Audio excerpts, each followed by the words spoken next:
మిత్రులందరికీ నమస్కారం. పులి కన్ను వైడ్ ఐ ఛానల్లోకి మీ అందరికీ పునః స్వాగతం. తెలుగు టీవీ ఛానళ్లలో కొన్ని ఛానళ్లలో వార్తలు చెప్పేటప్పుడు అతిగా నటించడం ఎందుకు? భావస్ఫోరకంగా వార్త చెప్పితే చాలు, అలా కాకుండా నటించడం ఎందుకు? ఇది ఒక ప్రశ్న. దీని మీద ఆధారపడి మిగతా భాషల్లో ఛానళ్ళు ఎలా పనిచేస్తున్నాయి, తెలుగులో ఎలా పనిచేస్తున్నాయి ఒకసారి వివరంగా పరిశీలన చేద్దాం.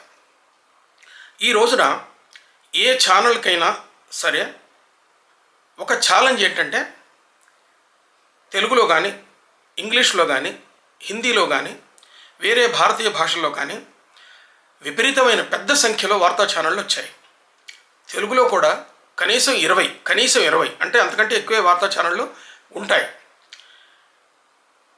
ఇన్ని ఛానళ్ళు వార్తలను ప్రజలకు నిత్యం అనుక్షణం అందించడానికి చాలా గట్టి ప్రయత్నాలు చేస్తున్నాయి. అయితే ఒక్కొక్క ఛానలు ఒక్కో ప్రత్యేకమైనటువంటి శైలిని వాళ్ళు పెట్టుకున్నారు. అంతేకాకుండా కొన్ని మీడియా హౌసెస్కి ప్రత్యేకమైనటువంటి వార్తా ఛానళ్ళు ఉన్నాయి.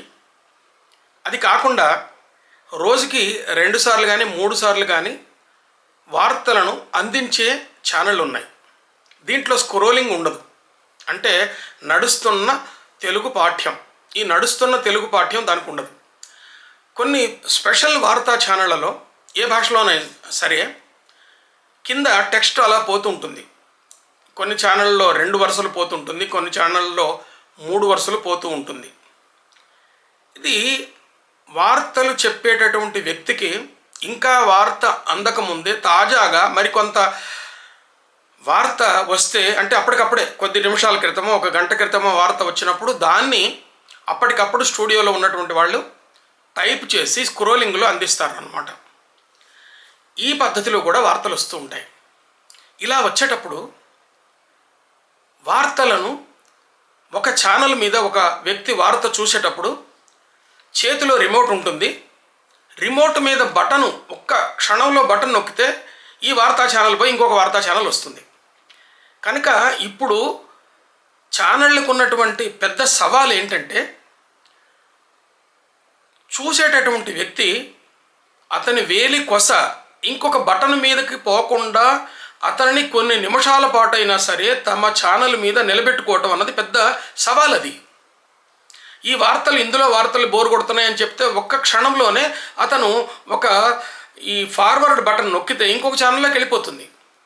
వీళ్ళకి వచ్చే టీఆర్పీ రేట్ తగ్గిపోతుంది, వీళ్ళకి వచ్చే ఆదాయం తగ్గిపోతుంది. కాబట్టి ఒకసారి ఒక ఛానల్ని ఓపెన్ చేస్తే, ఒక ఛానల్ని తెరిచి వార్తలు చూస్తుంటే ప్రేక్షకుణ్ణి వార్తలకు అంటు పెట్టుకునేట్లాగా ఉండేటట్టుగా చేయటం అన్నది ఈ రోజున ప్రతి టీవీ ఛానల్కి ఒక పెద్ద సవాల్.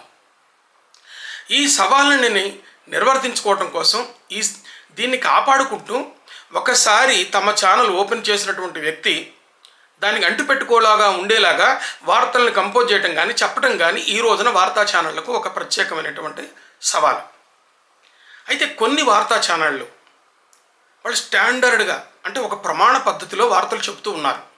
ఒక యాంకర్ ఉంటుంది, చక్కగా స్టూడియోలో అలా కూర్చుంటుంది, నీట్గా తల అటు తిప్పడం కానీ ఏమీ లేకుండా ఓవర్గా నటించకుండా ఫ్లాట్గా వార్తలు చెప్తూ ఉంటుంది, లేదా వార్త చెప్తూ ఉంటాడు. ఎక్కడైనా ఒక విషాద వార్త కానీ, ఎక్కడైనా ఒక ప్రత్యేక వార్త కానీ ఉంటే కొంచెం భావస్ఫోరకంగా, కొద్దిగా చిరునవ్వు కనిపించేటట్టుగాను, కొంచెం ఎక్కువగా భావం కనిపించేటట్టుగాను చెప్పడం ఇది చేస్తుంది. బీబీసీలో వచ్చే వార్తలు, సిఎన్ఎన్లో వచ్చే వార్తలు ఇలా ఒక ప్రమాణస్ఫోరకంగా ఉంటాయి.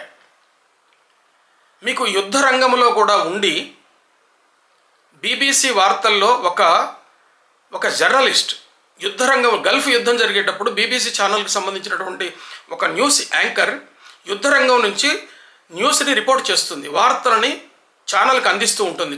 స్టూడియోలో అతను వార్తలు చెప్పేటటువంటి యాంకర్ ఉంటాడు. ఫీల్డ్లో యుద్ధ రంగంలో ఒక జర్నలిస్ట్ ఉండి, ఒక లేడీ జర్నలిస్ట్ ఉండి వార్తలను అందిస్తూ ఉంటుంది. స్టాండర్డ్ భాషలో, ప్రమాణ భాషలో ఏమాత్రం తొణకకుండా, ఏమాత్రం స్పెల్లింగ్ మిస్టేక్ లేకుండా, అంటే చెప్పే దాంట్లో మిస్టేక్ లేకుండా వార్తలు అందిస్తూ ఉంటుంది. వాళ్ళు ప్రొఫెషనల్ జర్నలిస్టులు. అంటే వృత్తిపరంగా పాత్రికేయులైనటువంటి వాళ్ళు అక్కడ ఉండి వాళ్ళు వార్తలు అందిస్తూ ఉంటారు. అట్లాగే చాలా ఇంగ్లీష్ ఛానళ్ళలోనూ, చాలా హిందీ ఛానళ్ళలోనూ వార్తా ఛానళ్ళలో వార్తలు అందించేటటువంటి వాళ్ళు కేవలం యాంకర్లు కాదు. వాళ్ళు కేవలం టీవీ కోసం కొంత శిక్షణ పొంది వార్తలు చదివే వాళ్ళు మాత్రమే కాదు, వాళ్ళు జర్నలిస్టులు. చాలామంది జర్నలిస్టులు ఉంటారు. వాళ్ళు ఒక వృత్తి నైపుణ్యంతో, ప్రొఫెషనల్ జర్నలిజం అంటే వృత్తి నైపుణ్యంతో వార్తలు అందించేటటువంటి ప్రయత్నం చేస్తూ ఉంటారు. ఇలాంటి ప్రయత్నం మనకి తెలుగులో చాలా భిన్నంగా మనకు కనిపిస్తూ ఉంటుంది. ఒక వార్తా ఛానల్ ఉంటుంది. నేను ఒక ఛానల్ ప్రత్యేకంగా ఒక పేరు చెప్పను. నేను ఒక పేరు చెబితే దాన్ని నేను టార్గెట్ చేసినట్టుగాను, లేకపోతే మిగతా దాన్ని తక్కువ చేసినట్టుగాను, ఒకదాన్ని మెచ్చుకున్నట్టుగాను, ఇంకొక దాన్ని మెచ్చుకున్నట్టుగాను మనకు కనిపిస్తూ ఉంటుంది. మనకు తెలుగులో కూడా వార్తా ఛానళ్ళలో వార్తలు అందించేటువంటి వాళ్ళు ప్రొఫెషనల్ జర్నలిస్టులు, అంటే వృత్తిపరమైన పాత్రికేయులు ఉన్నారు. నేను లేరని అంటలే. వాళ్ళు వృత్తి నైపుణ్యంతో కూడా కొంత అందిస్తున్నారు. ఇంకా కొన్ని ఛానళ్ళు ఉంటే స్టూడియోలో ఒక న్యూస్ యాంకర్, ఒక వార్తా ప్రయోక్త. న్యూస్ యాంకర్ అంటే వార్తా ప్రయోక్త అనాలి. యాంకర్ అన్నదానికి ప్రయోక్త అన్నమాట సరైన మాట. వాళ్ళు నిలబడటం, చేతిలో ఒక ఇది పట్టుకోవడం, అంటే ఒక రిమోట్ లాంటిది, అటు ఇటు నడుచుకుంటూ తిరగటం, వార్తని కొంచెం భావాభివ్యక్తితోటి కొంత ఎక్కువ చెప్పేటప్పుడు ఇది మనకు కనిపిస్తూ ఉంటుంది. అట్లాగే స్టూడియోలో ఉన్నటువంటి ఈ వార్తా ప్రయోక్త అట్లా క్షేత్రంలో ఉన్న న్యూస్ రిపోర్టర్ తోటి మాట్లాడటం చేస్తూ ఉంటారు. అట్లాగే ఫలానా చోట ఇంత పెద్ద ప్రమాదం జరిగింది, ఫలానా చోట ఇంత పెద్ద బాంబులు పేలినాయి అని ఒక ఉద్వేగంతో, ఒక బీపీ పెరిగేలాగా ఆవేశంతో కొంత చెబుతూ మనం వెంటనే ఇక్కడ క్షేత్రస్థాయిలో తెలుసుకుందాం అని చెప్పగానే ఇది అక్కడికి పోవడం, అక్కడి నుంచి వాళ్ళు రిపోర్ట్ చేయడం. అంటే ఒక రకంగా వార్తా ఛానల్ ఏం చేస్తుందంటే చూసేటటువంటి వీక్షకుణ్ణి అట్లాగే మారకుండా ఉండేలాగా చూసే ప్రయత్నంలో ఇలా కొంత అభినయం చేకూర్చి, అభినయాన్ని పెంచుకుంటూ వినేవాళ్ళకి, చూసేవాళ్ళకి బీపీ పెరిగిపోయేటట్టుగా, ఆసక్తి క్రియేట్ అయ్యేటట్టుగా, ఒక రకమైనటువంటి ఉత్సుకతని పెంచేటట్టుగా ఈ ప్రయత్నాలు చేస్తున్నాయి. ఈ ప్రయత్నాలు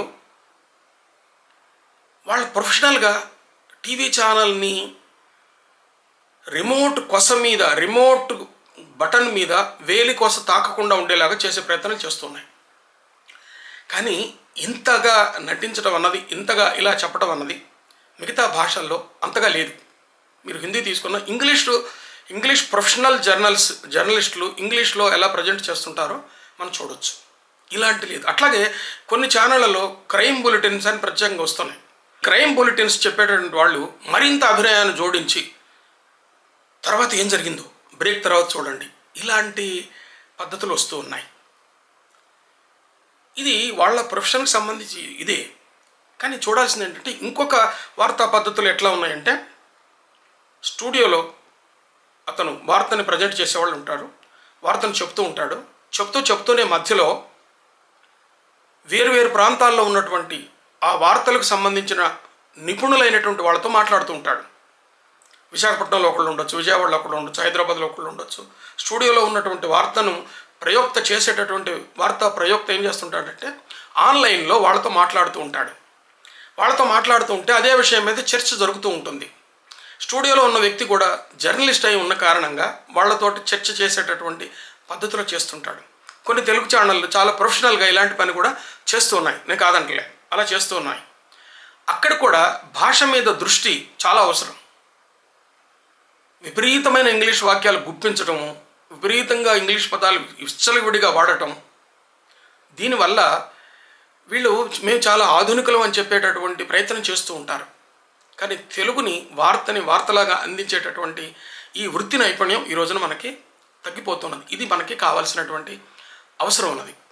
మీరు ఇంటర్నేషనల్గా ఉన్నటువంటి ఇంగ్లీష్ ఛానల్స్ చూడండి. ఒక బీబీసీ కానీ, ఒక CNN కానీ, ఒక వియాన్ కానీ, అట్లాగే ఇండియాలో ఉన్న ఒకప్పుడు దూరదర్శన్ ఛానల్ కానీ, ఇప్పుడు కూడా దూరదర్శన్ ఛానల్ చాలా ప్రొఫెషనల్గా వార్తలు ప్రజెంట్ చేస్తూ ఉన్నది. అట్లాగే ఇతర వేరు ఇంగ్లీష్ ఛానల్స్ ఉన్నాయి. వాళ్ళు ఇంగ్లీష్ పలకటం కానీ, ఇంగ్లీష్ని ప్రజెంట్ చేసే పద్ధతి కానీ, స్టూడియోలో ఉన్నటువంటి జర్నలిస్టు స్టూడియోలో వార్తలు చెబుతూనే ఫీల్డ్లో ఉన్నటువంటి ఎక్స్పర్ట్స్ తోటి మాట్లాడే పద్ధతి కానీ మంచి వృత్తి నైపుణ్యం చూపిస్తున్నారు. ఇలాంటి వృత్తి నైపుణ్యం మనకు తెలుగులో ఉండాల్సినంతగా ఉండటం లేదు. ఇది బాధ. తెలుగు పదాల మీద వచ్చే ఊనిక, ఇంటోనేషన్ వచ్చే ఊనిక కానీ, పదాన్ని అందంగా పలికే పద్ధతి కానీ ఇంకా పెంపొందించుకోవాల్సినటువంటి అవసరం మనకి కనిపిస్తూ ఉన్నది. ఇది ఇంతకుముందు కూడా నేను చేసినటువంటి ఎపిసోడ్లో ఇది చెప్పాను.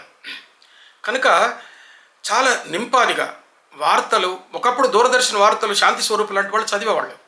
శాంతి స్వరూప్ చదివేటప్పుడు కూడా చాలా నింపాదిగా వార్తను వార్తలాగా ప్రజెంట్ చేస్తూ అవసరమైన కాడ కొద్దిగా చిరునవ్వు అందిస్తూ చెప్పేవాళ్ళు.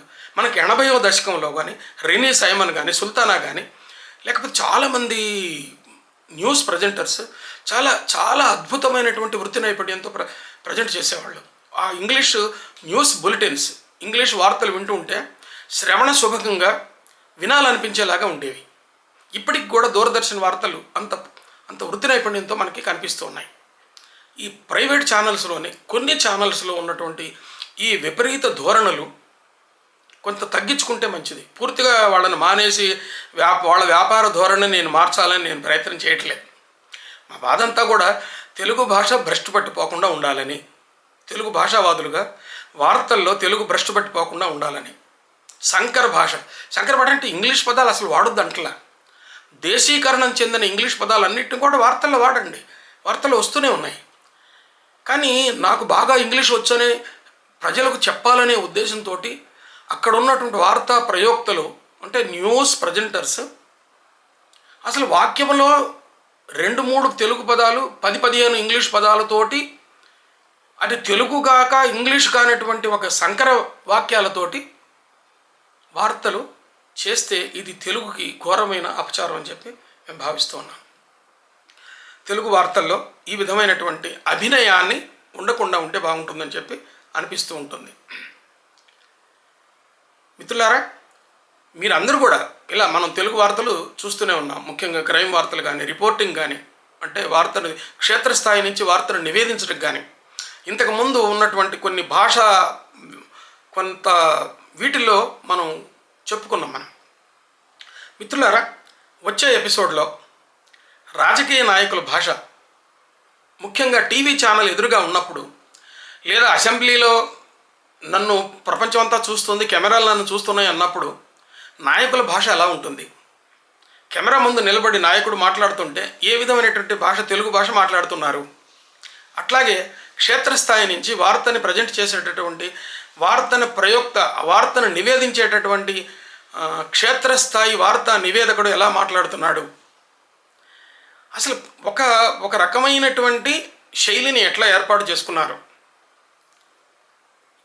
ఇది కాకుండా ఎలా బాగా చెప్పొచ్చు, ఈ విషయాలను మనం వచ్చే ఎపిసోడ్లో చూద్దాం. మనం మిత్రులారా, ఈ వీడియో మీకు నచ్చితే లైక్ చేయండి, బెల్ బటన్ నొక్కి సబ్స్క్రైబ్ చేసి బెల్ బటన్ నొక్కండి. దీనివల్ల మనం మాట్లాడుకునే ఈ విషయాలు ఎక్కువ మంది ఉచితంగా చూసే అవకాశం ఉంటుంది. నమస్తే.